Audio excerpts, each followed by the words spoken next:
प्रिय मित्रों, मैंने पिछले चैप्टर में मेरी कहानी में आपको बताया कि मेरा जन्म स्थान कहाँ था। जन्म स्थान जानने के बाद स्वतः ये प्रश्न उठेगा कि मेरा ओरिजिन किस जगह का है। यह प्रश्न वस्तुतः मेरे मन में उठता है, क्योंकि उस गांव के कुछ लोग मुझे मिले। वहाँ के कुछ बाशिंदे जो कि मुस्लिम सलारिया राजपूत हैं, उनके स्टेटमेंट, कुछ और लोगों के जो लोग वहीं मुस्लिम छूट गए उनके वीडियो वगैरह, और सबसे अधिक जब मैं शोपियान में अपने काम में व्यस्त था तो मेरा जो एक पर्सनल सिक्योरिटी ऑफिसर था, पीएसओ, उसने मुझे एक दिन बताया कि वह भी मेरे ही गांव का है। जब मैंने उसको कहा कि भाई तुम्हें कैसे पता चला कि मैं तुम्हारे गांव का हूं, मेरी तो कभी चर्चा इस बात से हुई नहीं, तो उसने कहा कि मुझे मालूम है, क्योंकि मैं आपके ही गांव का हूं, वही ब्राह्मणा का। वहां पे सिर्फ ब्राह्मणों के कुछ घर थे, 8-10 घर थे। एक मुस्लिम घर था जो आप ही के घर के, आपके जो आगे आंगन था, बहुत बड़ा आंगन था, उसी आंगन के एक कोने में रहते थे, जो कि गुज्जर थे। और एक राजपूतों का हमारा ही घर था। मैं ठाकर राजपूत हूं और मैंने आपके बारे में सुना था, और अभी मैं जम्मू कश्मीर पुलिस में नियुक्त हूं, और किस्मत से, भाग्य से मुझे आपका पीएसओ बना दिया गया, पर्सनल सिक्योरिटी ऑफिसर बना दिया गया, जब तक आपका स्टे यहाँ पे है। एक्चुअल में वह दीनानगर में रहता था, उसका घर दीनानगर में था, जो पंजाब में पड़ता है, वह लेकिन जम्मू कश्मीर स्टेट के पास ही सटा हुआ है। पठानकोट से जस्ट आगे, पठानकोट और गुरदासपुर के जस्ट बीच में। तो उसने कहा कि मेरा घर तो दीनानगर में है, क्योंकि हम लोग दीनानगर में चले गए थे। अब गांव जब समाप्त हुआ, हमारा पाकिस्तान बन गया और सारा कुछ हो गया, तो हम लोग पठानकोट चले गए थे, और बाद में गवर्नमेंट ने हमको दीनानगर में बसा दिया था। लेकिन मुझे ये सब याद था, क्योंकि मेरे से उम्र में थोड़ा बड़ा था, कि हमारा असली गांव वहीं पे है, और हम सभी लोग ऊपर पहाड़ों से जम्मू कश्मीर से आए हैं। जो ऊपरी पहाड़ हैं जम्मू कश्मीर के, वहाँ से माइग्रेट किए हैं किसी आपदा के कारण। शायद कोई बाढ़ आई होगी या फ्लैश फ्लड आया होगा, तो जो हमारा ओरिजिनल गांव था, जो कि बहुत ऊपर था, यानी कश्मीर की तरफ था, कहीं पहाड़ों में या कहाँ, ये तो मुझे पता नहीं, लेकिन वहाँ बाढ़ आ जाने के कारण हम सब वहाँ से भाग निकले, और आकर के महाराजा जम्मू से रिक्वेस्ट की कि हमें कोई जगह दीजिए, हमारा सब कुछ बर्बाद हो गया है। और इसलिए महाराजा ने यह जो जंगल था, यह जंगल हम लोगों को दिया, और कहा कि आप यहाँ जंगल को काट करके खेती लायक ज़मीन बनाओ और आप यहीं रहो। यानी कि ये बात 1843 के बाद आई है, क्योंकि अभी की जो प्रेजेंट डोगरा डायनेस्टी है, उन्होंने जम्मू कश्मीर पे अपना राज 1843 से अमृतसर टीटी के बाद में, जब इन्होंने 75 लाख रुपए में खरीद लिया, इनके जो ग्रेट ग्रैंडफादर थे गुलाब सिंह डोगरा ने जब खरीद लिया 75,000 रुपयों में, 75 लाख रुपयों में, तो ये यहाँ के शासक बन गए। तो इन्हीं की प्रेजेंस में हम लोग वहाँ ऊपर से कहीं आए हैं। जगह का मुझे कोई आइडिया नहीं था, लेकिन यह मुझे स्पष्ट रूप से मेरे पेरेंट्स को और सबको ये पता था और याद था। इसलिए मैं वापस यहाँ गवर्नमेंट में श्रीनगर आया और मैंने ढूंढा कि वह गांव कौन सा है। उसको पता चला कि वह गांव दक्षिण कश्मीर में एक कुलगाम जगह के नाम है, जहाँ से वो लोग आज से 200-250 साल पहले, 200 साल के करीब पहले या 150 साल, यानी कि महाराजाओं की डोगरा डायनेस्टी आने के बाद वहाँ से कोई बहुत प्राकृतिक कुछ होने के कारण, गड़बड़ होने के कारण शायद बाढ़ आई होगी, क्योंकि वहाँ बहुत से रिवुलेट और नदियाँ हैं। तो बाढ़ के कारण या फ्लैश फ्लड के कारण वो लोग वहाँ से विस्थापित हो गए और वो नीचे महाराजा के दरबार में चले गए कि हमें कोई जगह दी जाए। क्योंकि इन लोगों की जो भाषा और वो कश्मीरी से थोड़ी भिन्न थी, जो कि डोगरी मिक्स्ड थी, तो डोगरा राजाओं ने उनको बसंतर रिवर के पास जो जंगल था वह जंगल अलॉट कर दिया और कहा कि इस जंगल को काटो और जितना तुम काट सकते हो वो सारी ज़मीन आप लोगों की होगी। तो सब लोग वहीं बैठ गए और जंगल काट काट के खेती के लायक उस ज़मीन को बनाने लगे। और इस तरह से उन्होंने बड़ी बड़ी ज़मीनें, काफ़ी बड़ी ज़मीनें, काफ़ी तादाद में ज़मीनें, 1000 एकड़, 500 एकड़ जो है वो काट काट के, और सब लोगों ने वहाँ समृद्धपूर्वक वो लोग वहाँ पे रहने लगे और उस एरिया को डेवलप किया। यह बात इसके अलावा कुछ और मुस्लिम लोगों ने जो आसपास के भोई विलेज में, ये 2 विलेज थे, ट्विन विलेज थे, भोई और भोई ब्राह्मणा। भोई बड़ा गांव था जो पास में ही था, कोई मुश्किल से 1 किलोमीटर दूर, और ये भोई ब्राह्मणा सिर्फ ब्राह्मणों का वो गांव था जहाँ पे विस्थापित ब्राह्मण हायर रीजन से, ये किसी को पता नहीं था, हायर रीजन से आकर के और वहाँ पे बसे थे। कहीं बीच में पुंछ भी हो सकता है, जोड़ियाँ भी हो सकता है, मुजफ्फराबाद भी हो सकता है, लेकिन उस ठाकुर साहब के कहे अनुसार, क्योंकि वो ये क्लेम कर रहे थे कि उन्होंने इसी आधार पे अपने कागज़ वहाँ से निकाले और उनको सरकारी नौकरी यानी कि जम्मू कश्मीर पुलिस में भर्ती मिली, तो इसलिए मैं उसको थोड़ा सा ऑथेंटिक मानता हूँ। लेकिन उस वक्त मेरा कोई अपने इतिहास जानने में इंटरेस्ट नहीं था, मुझे कोई इस चीज़ से मतलब नहीं था, इसलिए मैंने उससे ये नहीं कहा कि तुम मेरे भी कागज़ वहाँ से निकाल दो या मुझे बता दो या कर दो। हालांकि वो स्वयं इंसिस्ट कर रहा था कि आप मेरे साथ चलो, मैं आपके निकाल दूंगा, अगर वहाँ के भी नहीं हैं तो मैं जहाँ के भी आप हैं मैं पता करके कागज़ देख करके निकाल दूंगा, क्योंकि मेरी उस सेक्शन में ड्यूटी रही है एज ए पुलिस अफसर। और मैं जो वो गांव है, कुलगाम है, वहाँ भी पोस्टेड रहा हूँ और मैंने सब कागज़ों को तलाश करके उनको देखा है और मेरा ख्याल है कि अब तक वो सब कागज़ वहीं पे होंगे। यह बहुत पुरानी बात है, लेकिन मैंने उस वक्त इस बात में कोई तवज्जो नहीं दी, क्योंकि मैं जवान था, मैं यंग था, और यंग आदमी जो है वो कुछ नहीं जानना चाहता अपने पास्ट के बारे में। लेकिन जब मैं थोड़ा वृद्ध हुआ तो मुझे भी इंक्विजिटिवनेस हुई, लेकिन तब तक मुझे वो ठाकुर साहब का पता नहीं था कहाँ है, और किसी का भी अंदाज नहीं था। बस इतना ही जो मैंने अपने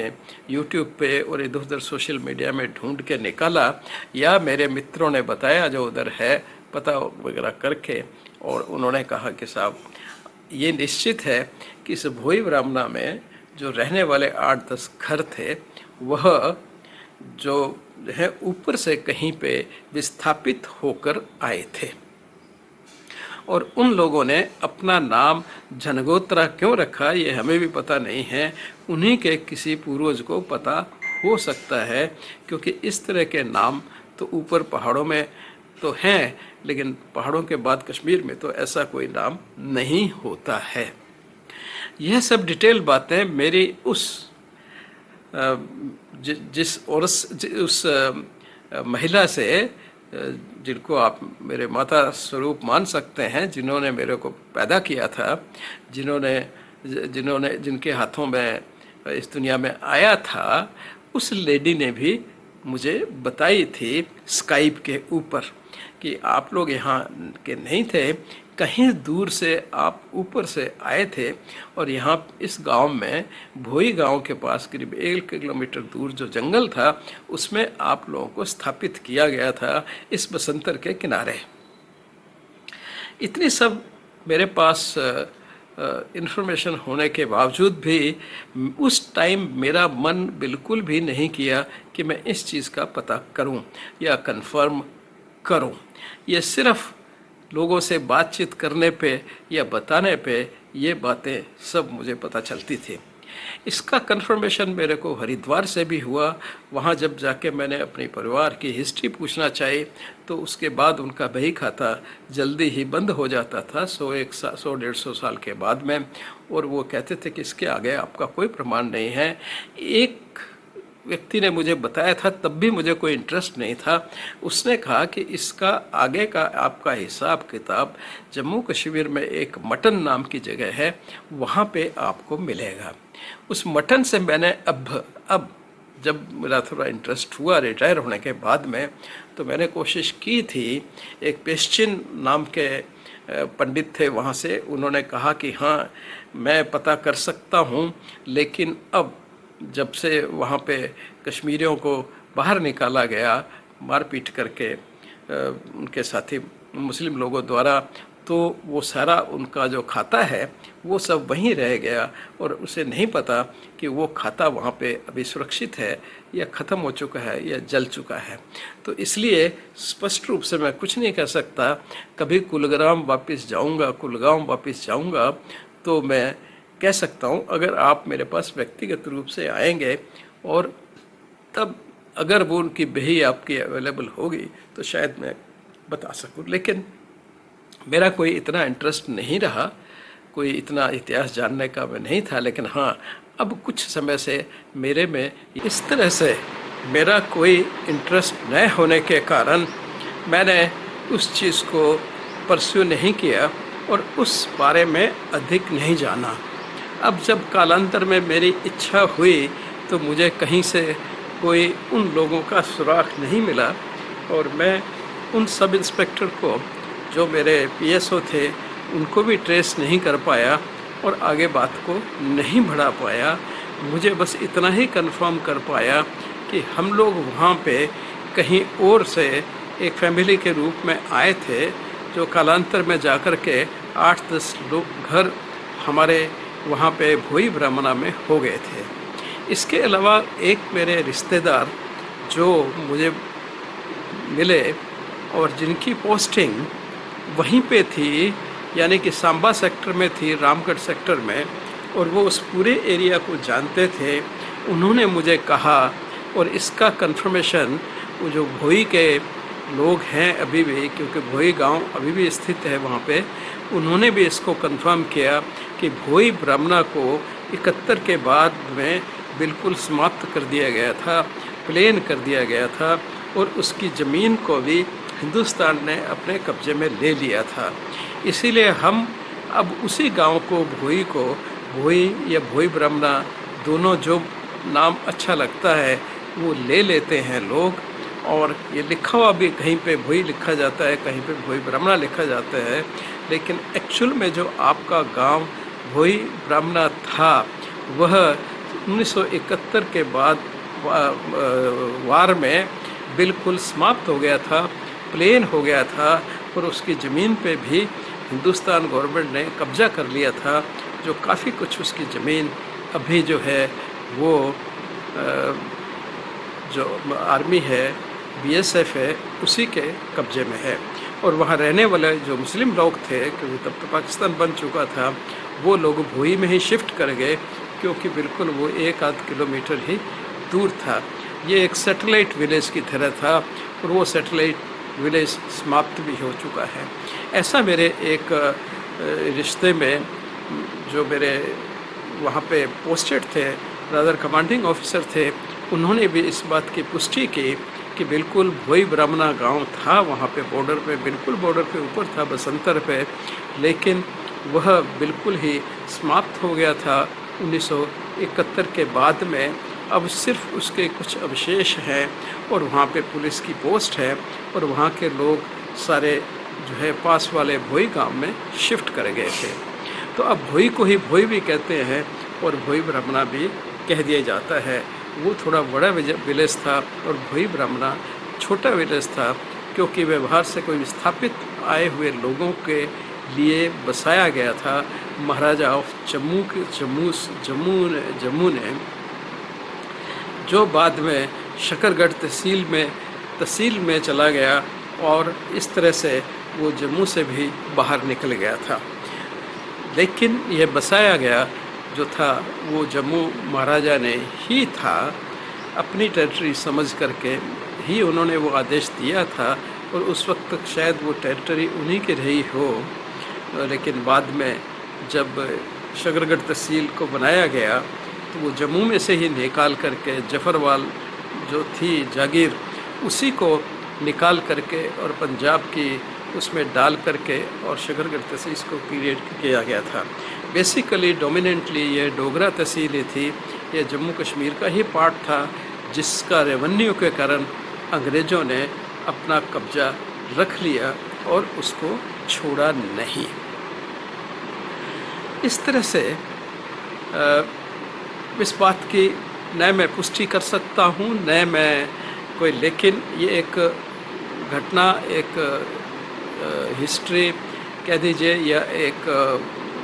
जिसे कहते हैं कहावत कह दो या उसको एक गांव की कहानी कह दो, वो मेरे को पता चली तो इसलिए उसका मैंने एक्सेप्ट किया, यहाँ पे वर्णन किया। पर इतना निश्चित है कि वहाँ से और इस भोई ब्राह्मणा में हम लोग ओरिजिनल या बहुत लंबे समय से नहीं थे। इनमें से जब पाकिस्तान बना तो सिर्फ एक या दो फैमिली ही बाहर गई। एक तो हमारी फैमिली थी, क्योंकि हम लोग, मेरे पिताजी वाकर डीवी वाकर कंपनी में जो अमेरिकन कंपनी थी उसमें काम करते थे, उसमें पोस्टिंग होने के कारण वहाँ से बाहर चले गए। और दूसरे एक लालचंद जी जो मेरे पिताजी के कज़न थे वो वकील बन गए और अपने टाइम के पंजाब में अमृतसर में बहुत बड़े वकील हुए। आज भी उनके नाम से वहाँ पे लालचंद झनगोत्रा चुराया है और काफ़ी प्रसिद्ध वकील वो बने। मैं उनसे एक बार मिला भी था 60s में अपने पिताजी के साथ। तो वो क्योंकि अमृतसर पढ़ने गए और फिर वहीं बस गए, वहीं प्रैक्टिस करने लगे और वहीं वकील हो गए, उनका परिवार वहाँ पे है, तो वो वहाँ पे जाके सेटल हो गए थे। एक हमारा परिवार था जो पिताजी डीवी वाकर से लाहौर गए, लाहौर से काबुल, काबुल से झंग मंगियाना से फिर राजस्थान में लुहारू होते हुए सीकर से बीकानेर। तो इस तरह से वो भटकते भटकाते फाइनली बीकानेर में जाकर अटक गए। वहाँ पे जितने भी आसपास रीजन में गांव थे, मेरा ऐसा ख्याल है कि शायद सारे ही वो इसी तरह से ऊपर के पहाड़ों से कहीं आए हुए थे, जो समय समय पर आते रहते थे। और राजा या महाराजा उस टाइम के, चाहे डोगरा डायनेस्टी या डोगरा डायनेस्टी से पहले, वो उनको वहाँ बसाया करते थे, क्योंकि उन सबके हम रिश्तेदार थे, हमारी ही कम्युनिटी के थे, सारे सारस्वत ब्राह्मण थे और कास्ट ग्रुप भी सबका करीब करीब एक जैसा ही, जैसे वहाँ पे त्रा लगता है पीछे, मनसोत्रा,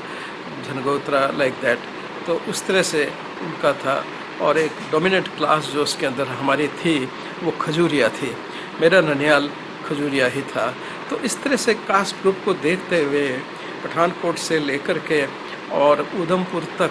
ये सारा एक बड़ा समरसता वाला कास्ट ग्रुप था। और इनके ओरिजिन का जिसका न किसी ने कभी स्टडी की है और न ही किसी ने इसका अध्ययन किया और पता लगाया कि ये लोग कौन हैं, कहाँ से आए।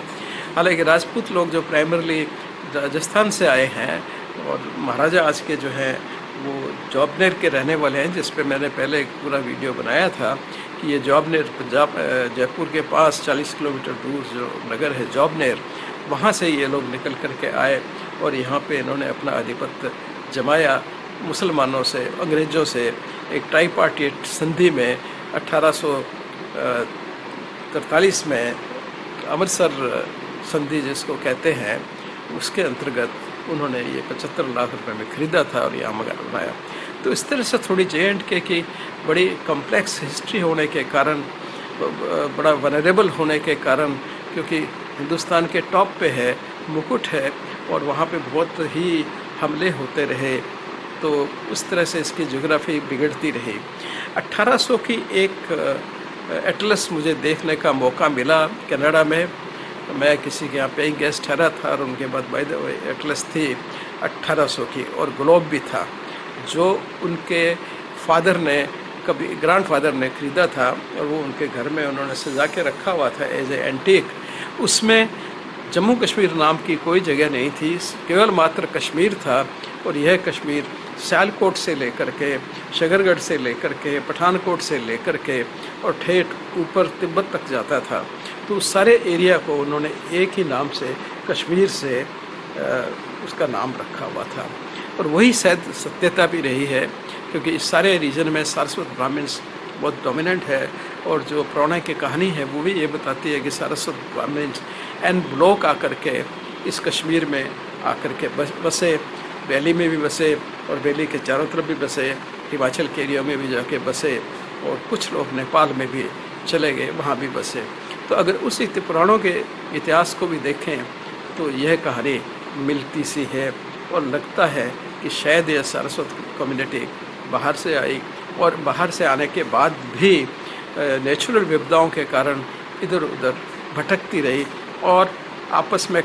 डिस्कनेक्ट हो जाने के बाद में उनके सरनेम के तरीके वो बदलते रहे। लेकिन एक बात निश्चित है, ख़ास करके जम्मू कश्मीर के और ब्राह्मणों के, सरस ब्राह्मणों की, कि उन्होंने सफिक्स जो अपना नाम लगाया वो किसी गांव का नाम, किसी पेड़ का नाम, किसी काम का नाम, मतलब यानी कि आपसे रिलेटेड किसी परिस्थिति को अपने नाम के साथ जोड़ करके, और उन्होंने अपने कास्ट ग्रुप को क्रिएट किया। वो एक विचार भी हो सकता था, वो एक गांव भी हो सकता था, वो कोई घटना भी हो सकती थी, वह किसी व्यक्ति की एक सक्सेसफुल गाथा भी हो सकती थी। ये सब ही देखने को जम्मू में भी मिलता है, और यही जो है कश्मीर में भी सारस्वत कम्युनिटी में रिवाज मिलता है। इसीलिए इन दोनों कम्युनिटीज़ के नाम बहुत अजीबोगरीब, कास्ट ग्रुप जो है वो थोड़े से अजीबोगरीब से नज़र आते हैं बाकी आसपास के पंजाब के और उनसे निकलते हुए। तो ये थी कहानी, ये थी, और प्रजम्पशन, मैं ऐसे कोई वेरीफाइड की बात नहीं कहता, मैं किंवदंतियों के आधार पर जो कथाएं इधर उधर से सुनी हैं उसके आधार पर यह सब बता रहा हूँ, और इनका सिर्फ कोई एक लिंक एस्टेब्लिश करने की मैं स्वयं भी कोशिश करता हूँ। किसी बंधु को अगर और कुछ पता हो इस बारे में तो वह मुझे ज़रूर बताए, जिससे कि मैं इस एज में आकर के,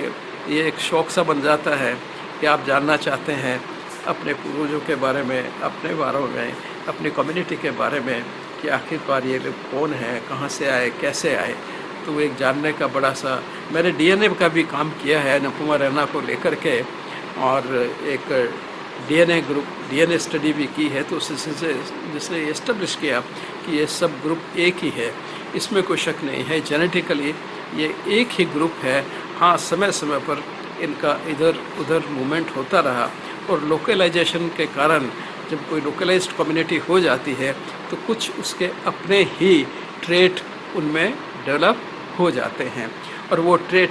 यहाँ भी डेवलप हुए। इसलिए कश्मीरी ब्राह्मण अलग से लगने लगे,